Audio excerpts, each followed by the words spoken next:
দর্শক আপনাদের স্বাগত ওয়ালটন এসি প্রেজেন্স টিভিএস ইনসাইটে। আমি আপনাদের সাথে আছি জেবুন্নেসা আলো। এখন যে কোনো ব্র্যান্ডের পুরাতন এসি বদলে নতুন ওয়ালটন এসিতে উপভোগ করুন 25% ছাড়। আমরা আজকে আলোচনা করব বেসরকারি খাতে সিআইবি নিয়ে। বাংলাদেশ ব্যাংক সম্প্রতি বেসরকারি খাতের 5টি কোম্পানিকে সিআইবি স্থাপনের জন্য লাইসেন্স দিয়েছে, অর্থাৎ ক্রেডিট ইনফরমেশন ব্যুরো। আমরা যেটা লোন নেওয়ার ক্ষেত্রে কোনো ব্যাংক বা ফাইন্যান্স কোম্পানি থেকে যখন আমরা লোন নিতে যাই, তখন আমাদের একটি সিআইবি রিপোর্টের প্রয়োজন হয়, অর্থাৎ আমার ক্রেডিট হিস্ট্রি জানার প্রয়োজন হয়, যেই রিপোর্টটি আমরা এখন এই মুহূর্তে শুধুমাত্র বাংলাদেশ ব্যাংকই দিয়ে থাকে। তো এখন প্রাইভেট সেক্টরের কোম্পানিও সেটি দিতে পারবে। এই কারণে 5টি ফার্মকে লাইসেন্স দেওয়া হয়েছে। তো এখন মানুষের মধ্যে অনেক ধরনের প্রশ্ন আছে যে প্রাইভেট সেক্টরের কোম্পানি কিভাবে সিআইবি দিবে এবং এটার ইম্প্যাক্ট কি ইন্ডাস্ট্রিতে, সেটি আমরা আজকে আসলে আলোচনা করব। প্রথমে জানি যে কেন প্রাইভেট সেক্টরে।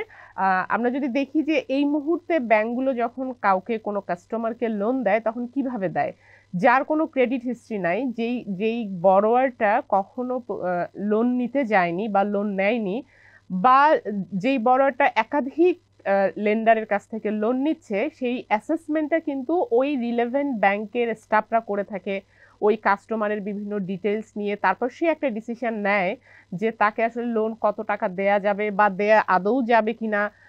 এই ডিসিশনগুলো কখনো কখনো আমরা দেখি এটা বায়াস হয়, বা কখনো সেটা তো আমরা দেখতেই পেয়েছি যে গত 16 বছরে আমরা, এটা তো এক্সপিরিয়েন্স আমাদের সবারই হয়েছে, যে যার হয়তো লোন পাওয়ার যোগ্যতা আছে কিন্তু তিনি লোন পাচ্ছেন না।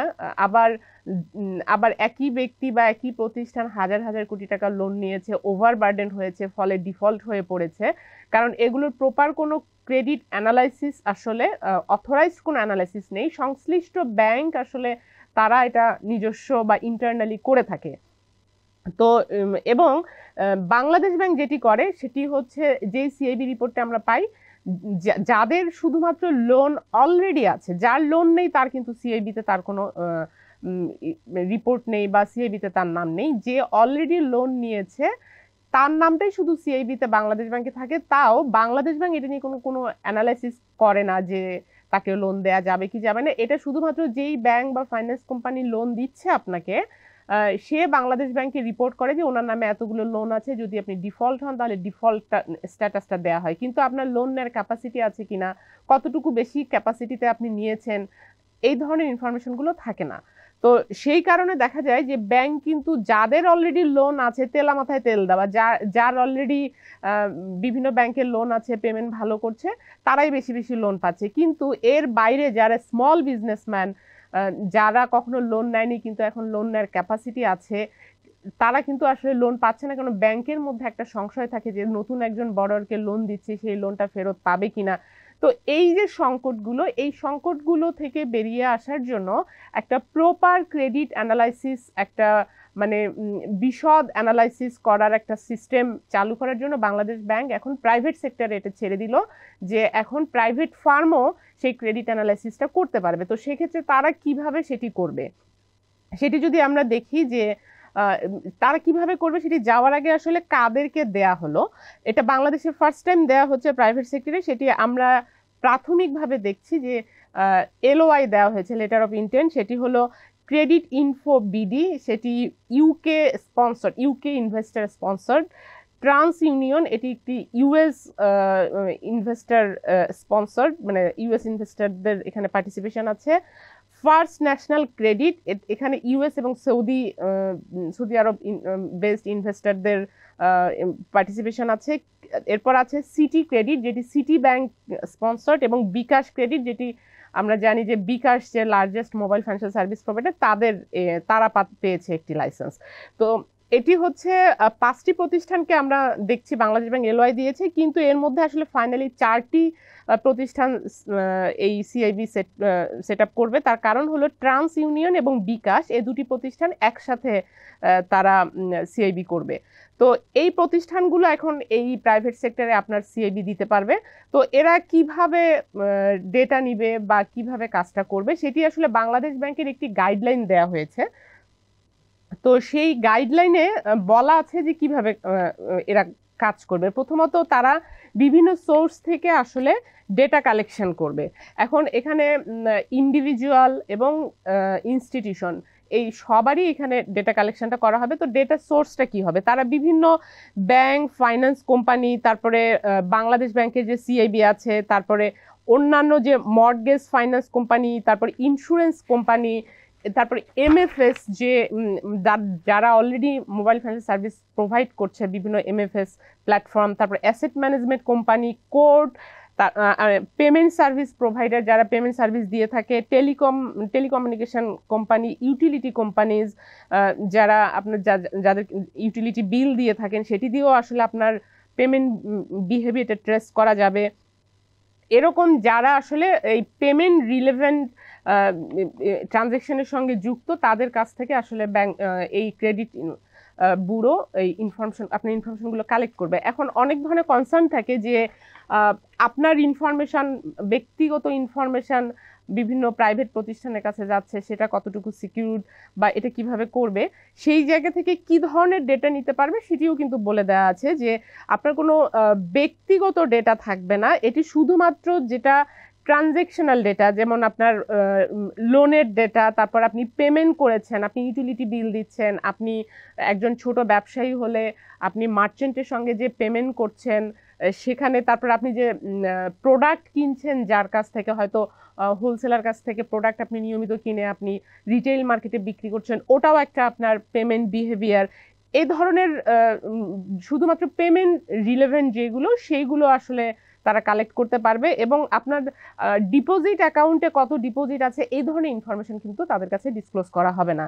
এবং এটা কিভাবে তারা কাজ করবে, যদি আমরা ইন্ডিভিজুয়ালের ক্ষেত্রে যাই, যেমন আপনি একজন ইন্ডিভিজুয়াল, আপনার কোথাও কোনো এর আগে কোনো লোন নাই, আপনি চাইলে এই ক্রেডিট ব্যুরোর কাছে যে আপনার নিজের একটা ক্রেডিট হিস্ট্রি তৈরি করতে পারেন। সেখানে আপনি এটাতে কিন্তু ক্রেডিট ব্যুরো আপনার ডেটাগুলো অবশ্যই নিবে, আপনার কাছে পারমিশন নিয়েই। যারা যেই প্রতিষ্ঠানগুলো থেকে আপনার ডেটাটা কালেক্ট করা হবে সেই প্রতিষ্ঠানগুলোও কিন্তু আপনার পারমিশন নিয়েই এই ডেটাগুলো দেয়া হবে। এবং আপনার ডেটাটা যখন কালেক্ট করবে সেখানে, এবং আপনি যদি এই ক্রেডিট ব্যুরো যখন অন্য কাউকে আপনার ডেটাটা শেয়ার করবে, সেটা আপনার পারমিশন সাপেক্ষেই তারা শেয়ার করবে, অর্থাৎ আপনার কনসেন্টটা অবশ্যই নিতে হবে।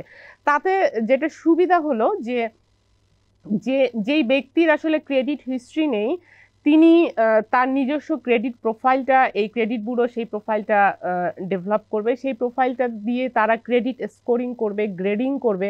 আপনি আসলে কত টাকা লোন পেতে পারেন সেই ক্রেডিট স্কোরিং এবং গ্রেডিং থেকে কিন্তু ব্যাংক তখন ডিসিশন নিতে পারবে। এবং আপনি একটি ক্রেডিট প্রোফাইল তৈরি করার পর সেটি আপনি ব্যাংকে যেয়ে বলতে পারেন যে হ্যাঁ, আমার এই ক্রেডিট প্রোফাইল, বা আমার আগে কোনো ক্রেডিট নেই কিন্তু আপনি ক্রেডিট পাওয়ার কি কি যোগ্যতা রাখেন সেই যে একটা প্রোফাইল, তার অথরাইজড প্রোফাইল, যেহেতু একটা লাইসেন্সড কোম্পানি আপনার উপর একটি প্রোফাইলিং করছে, তো সেটি তখন ব্যাংক আসলে কনসিডারেশনে নেবে। প্রাইভেট সেক্টরের এইসব ক্রেডিট ব্যুরোর ইনফরমেশনগুলো কতটা অ্যাকুরেট হবে সেটি কিভাবে নিশ্চিত করা হবে, যেই প্রতিষ্ঠানগুলো অলরেডি বাংলাদেশ ব্যাংকের রেগুলেশনের মধ্যে আছে ডেটা শেয়ারিং এর ক্ষেত্রে, অর্থাৎ যেমন ব্যাংক, ফাইন্যান্সিয়াল ইনস্টিটিউশন, তাদের কাছেও তো আপনাদের ইনফরমেশন আছে, তারা তো অলরেডি বাংলাদেশ ব্যাংকের রেগুলেশনের মধ্যে আছে। তো তারা যখন আপনার ইনফরমেশনগুলো দিবে ক্রেডিট ব্যুরোকে, সেটা অ্যাকুরেসি এনশিওর করবে কিন্তু বাংলাদেশ ব্যাংক। অর্থাৎ আপনি যদি ভুল ইনফরমেশন দেন তাহলে সেটির একটা পানিশমেন্ট আছে। আবার যেই প্রতিষ্ঠানগুলো বাংলাদেশ ব্যাংকের রেগুলেশনের মধ্যে নাই, যেমন হচ্ছে তারা কোনো হোলসেলারের কাছ থেকে আপনার বিজনেস বিহেভিয়ার এটা দেখার জন্য যে ইনফরমেশনগুলো, আপনি কত টাকা ট্রানজ্যাকশন করেছেন, কোনো একটা আপনি প্রাইভেট প্রতিষ্ঠানের কাছ থেকে আপনি অনেক মালপত্র কিনে বাইরে বিক্রি করছেন, সেটাও কিন্তু আপনার একটা ক্রেডিট প্রোফাইল তৈরিতে হেল্প করবে। তো সেই ক্ষেত্রে যদি ভুল ইনফরমেশন থাকে সেটির রেসপন্সিবিলিটি নিবে ওই ক্রেডিট ব্যুরো। অর্থাৎ ওই ক্রেডিট ব্যুরো তখন যেগুলোর আনরেগুলেটেড সেই সব প্রতিষ্ঠানের ইনফরমেশন যখন তারা নিবে, সেগুলোর অ্যাকুরেসি নিশ্চিত করার দায়িত্ব থাকবে ওই ক্রেডিট ইনফরমেশন ব্যুরোর। তো এটা কি আসলে বাংলাদেশে যে বাংলাদেশে প্রথম হলেও অন্যান্য দেশে কিন্তু প্রাইভেট সেক্টর ক্রেডিট ব্যুরো আছে।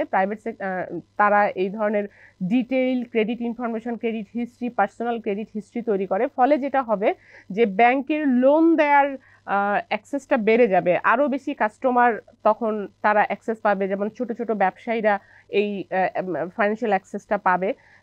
এটি একটি দিক। আরেকটি যেটা হলো যে ডিফল্ট লোন, যেটি আমাদের এখন মেইন কনসার্ন, সেটার রিস্কটা অনেক কমে যাবে। কারণ এখন যেহেতু ব্যাংকের স্টাফরা এটা তাদের ইচ্ছে মতো হোক বা তাদের ক্যাপাসিটিতে এই একজনকে অ্যাসেস করে তার লোন দিচ্ছে তার কোলাটেরাল দেখে, কিন্তু যখন একটা অথরাইজড অর্গানাইজেশন এই অ্যাসেসমেন্টটা করবে, ক্রেডিট রিস্ক অ্যাসেসমেন্টটা করবে, তখন কিন্তু ডিফল্ট রিস্কটা অনেক কমে যাবে এবং একই সাথে ইন্টারেস্ট রেটও কিন্তু কমাতে সাহায্য করবে। কারণ একটি ব্যাংক যখন আপনার লোন অ্যাসেসমেন্ট করে বা ক্রেডিট অ্যাসেসমেন্ট করে আপনাকে লোন দেওয়ার আগে, তাকে কিন্তু অনেকগুলো প্রসেস থাকে, ফিজিক্যাল ভিজিট করতে হয়, আপনি যে ইনফরমেশনগুলো দিচ্ছেন সেই ইনফরমেশনগুলো ঠিক আছে কিনা, তারা কিন্তু একটা প্রসেসিং ফিও নেয় আপনাদের কাছ থেকে।